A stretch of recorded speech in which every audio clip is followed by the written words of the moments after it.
अतीक अहमद के गुंडा ने राजूपाल की निर्मम हत्या कर दी, न्याय नहीं मिला। लेकिन न्याय इस परिवार को तब मिला जब डबल इंजन की भाजपा की सरकार आ गई। और इसीलिए मैं कहता हूं बहनों भाइयों, इसीलिए मैं कहने के लिए स्वागत करें, अभिनंदन करें।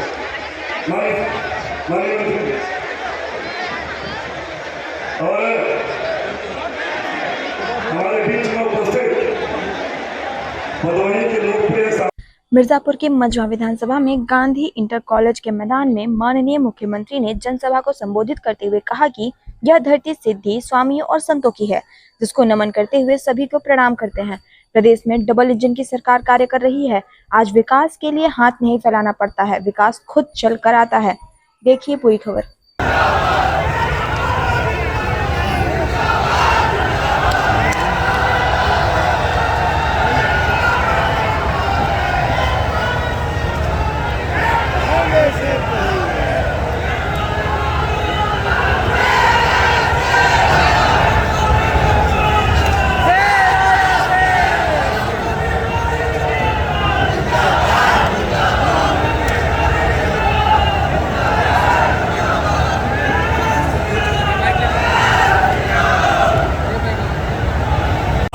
हाथ नहीं फैलाता है, बल्कि विकास स्वयं उनके पास आता है। याद करिए, कभी यह क्षेत्र खनन माफिया और भू माफिया के लिए जाना जाता था, और आज अच्छे जनप्रतिनिधि आप चुनते हैं, अच्छे सांसद चुनते हैं, अच्छे विधायक चुनते हैं। आज मिर्जापुर की पहचान मां विंध्यवासिनी धाम के कॉरिडोर, भव्य कॉरिडोर के लिए हो रही है। आज मां विंध्यवासिनी धाम में अपना स्वयं मिर्जापुर का मेडिकल कॉलेज है। आज इस क्षेत्र में मां विंध्यवासिनी के नाम पर एक विश्वविद्यालय की स्थापना भी हो चुकी है। और अब तो याद करिए, देश के यशस्वी प्रधानमंत्री आदरणीय श्री नरेंद्र मोदी जी ने इंटरनेशनल सौर अलायंस के लिए फ्रांस के प्रधानमंत्री को लेकर के स्वयं यहां पर आए और यहां पर सौर का सबसे बड़ा प्लांट का उद्घाटन उन्होंने स्वयं किया था। बहनों और भाइयों, मैं आज इसीलिए आपके पास आया हूं आपसे कहने के लिए, आपने बदलते हुए भारत को 10 वर्ष में मोदी जी के नेतृत्व में देखा है। आपने पिछले 10 वर्ष के अंदर बदलते हुए मिर्जापुर क्षेत्र को देखा है, विंध्य क्षेत्र को देखा है।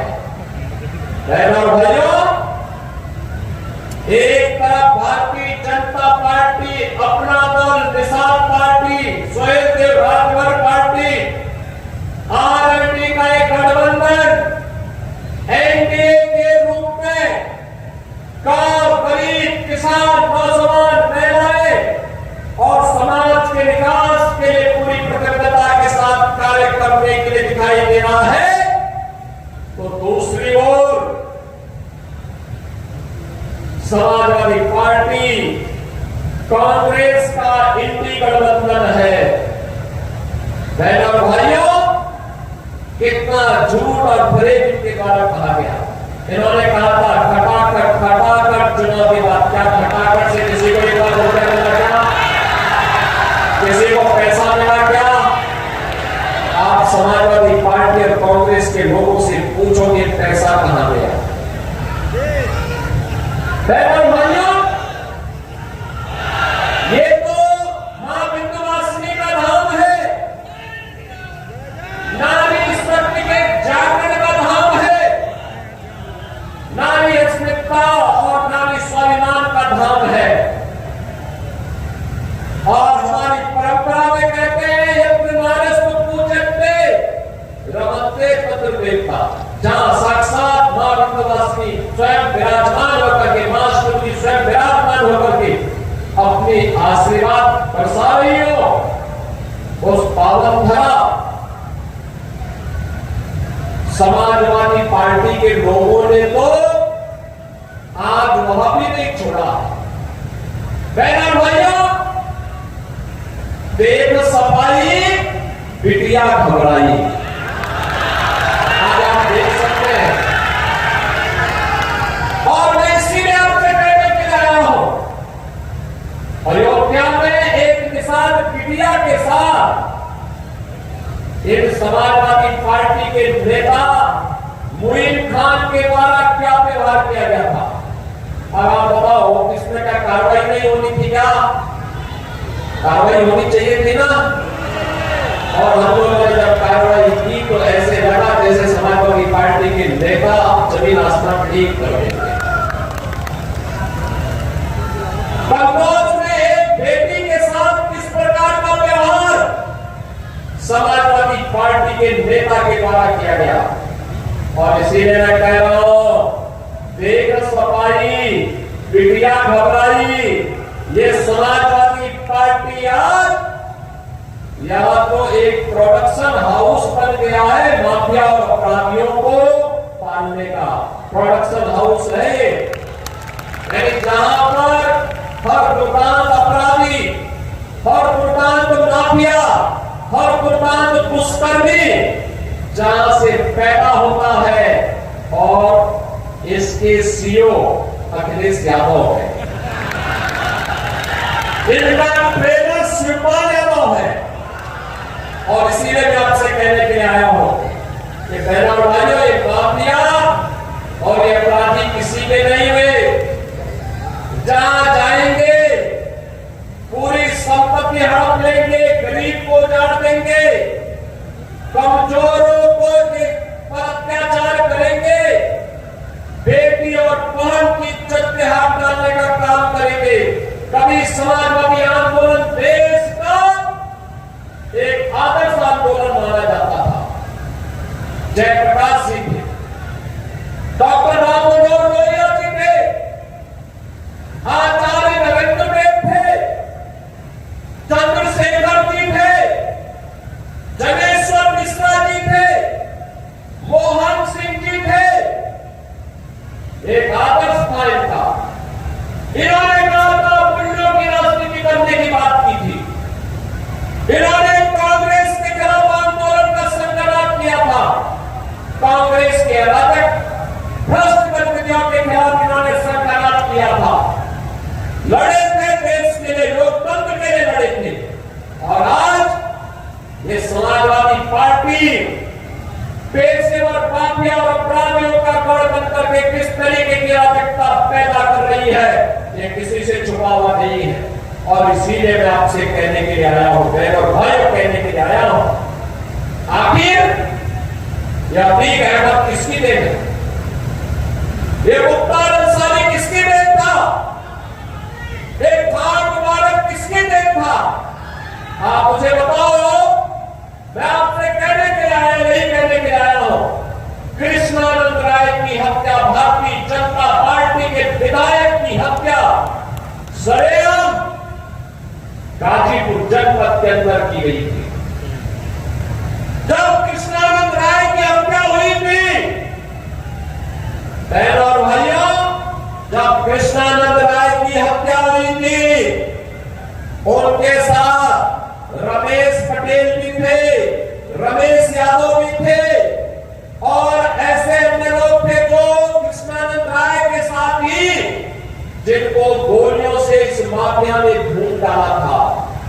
लेकिन बहनों और भाइयों, समाजवादी पार्टी की सरकार थी, कुछ भी कार्रवाई नहीं हुई।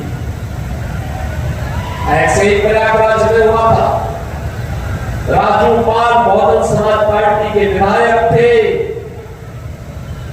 समाजवादी पार्टी की सरकार थी।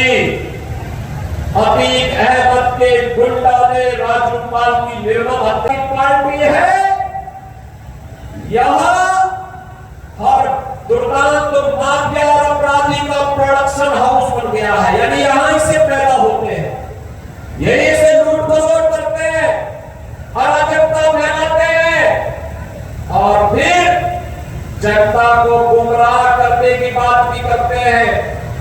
आखिर मैं पूछना चाहता हूं, इस मिर्जापुर में विश्वविद्यालय समाजवादी पार्टी की सरकार 4 बार मुख्यमंत्री थे, क्यों नहीं उन्होंने किया? क्यों नहीं मेडिकल कॉलेज बनाया? क्यों नहीं यहाँ की हर घर नल की योजना को लागू किया? क्यों नहीं मां विंध्यवासिनी के धाम को इन्होंने कॉरिडोर के रूप में बदलने का काम किया? क्योंकि विकास इनके एजेंडे में नहीं, यहां तो विकास उनके परिवार का हो,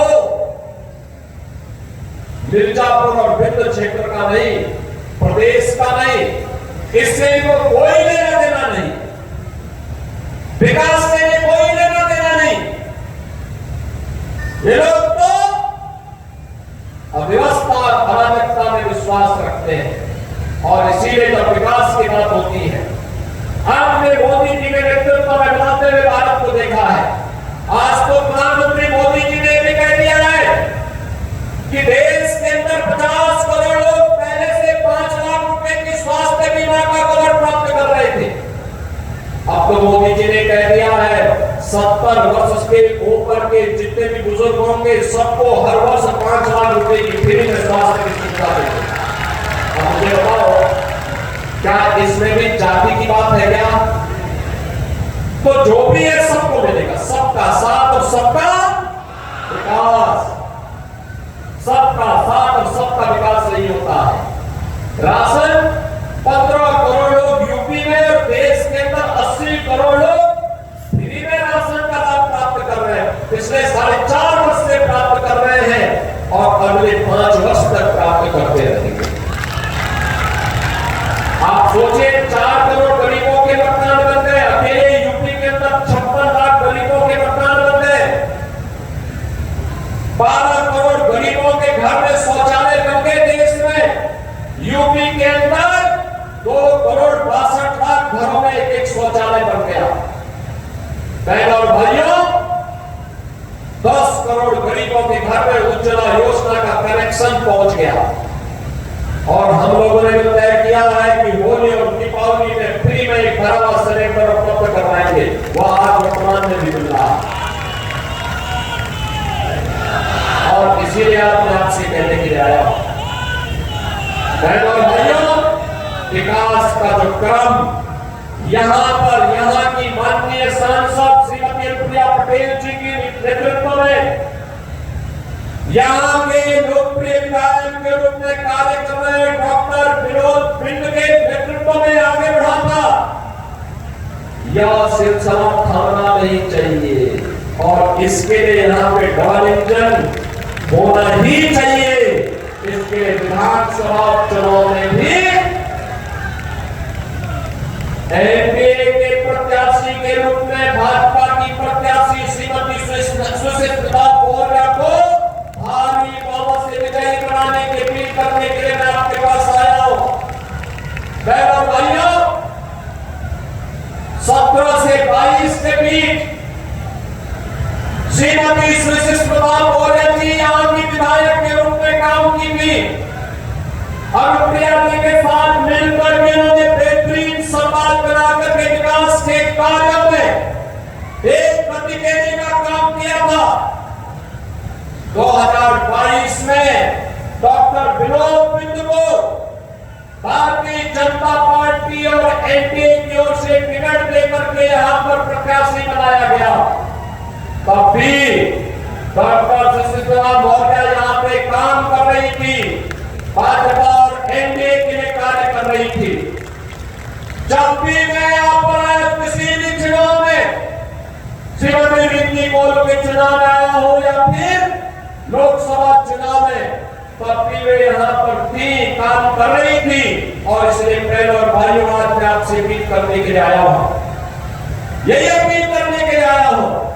एक नए भारत का नया उत्तर प्रदेश राष्ट्रीय शिक्षा में आगे बढ़ चुका है, वो किसी से छुपा हुआ नहीं है।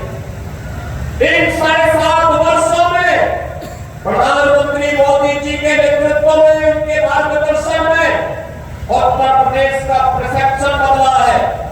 उत्तर प्रदेश के बारे में लोगों की धारणा बदली है। आज उत्तर प्रदेश के बारे में लोग अच्छा सोचते हैं,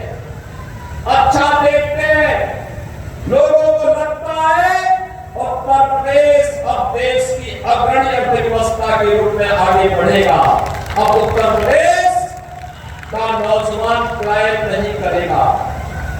और बहनों और भाइयों, यही कहने के लिए आपने आया हूं। आप सोचिए, 1 करोड़ परिवारों को तो वर्तमान में डबल इंजन की भाजपा एनडीए की सरकार 12,000 रुपये 1 करोड़ परिवारों को 12,000 सालाना पेंशन की सुविधा उपलब्ध करवा रही है।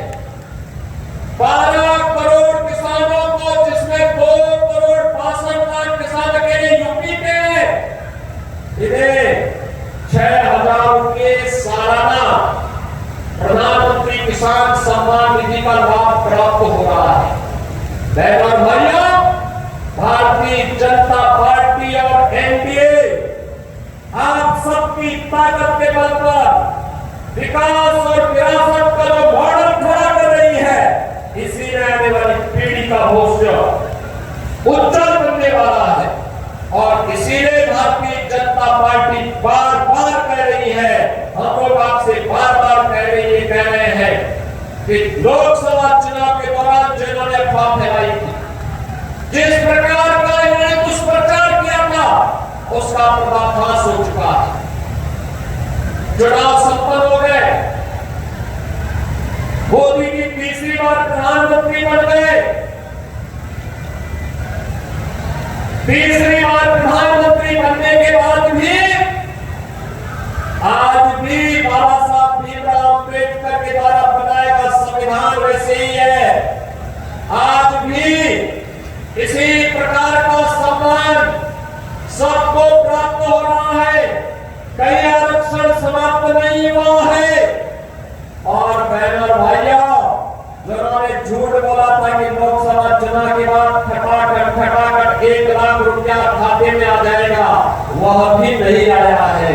यह भी आपने इनका एक और झूठ को बेनकाब कर दिया है। और इसीलिए हम कह रहे हैं, बटिए मत, बटना नहीं है, एकजुट होना है। देखो, हरियाणा ने निर्णय ले लिया है। हरियाणा के बारे में सभी राजनीतिक विशेषज्ञ कहते थे इस बार कुछ गड़बड़ लगता है। हम लोग कहते थे गड़बड़ नहीं होगा, सही होगा, तो क्या बहुमत के साथ भाजपा सरकार बनाएगी। और भाइयों, हरियाणा में भाजपा की तीसरी बार सरकार बनी है। मोदी जी की नीतियों का लोगों ने वहां पर समर्थन किया है। और मेरी आप सबसे अपील है कि बढ़िए बात, एक रहेंगे तो सेफ रहेंगे के भाव के साथ हमें भारतीय जनता पार्टी रहने के प्रत्याशी को नहीं चुनाया। आप सबसे मेरी अपील होगी, 30 नवंबर को चुनाव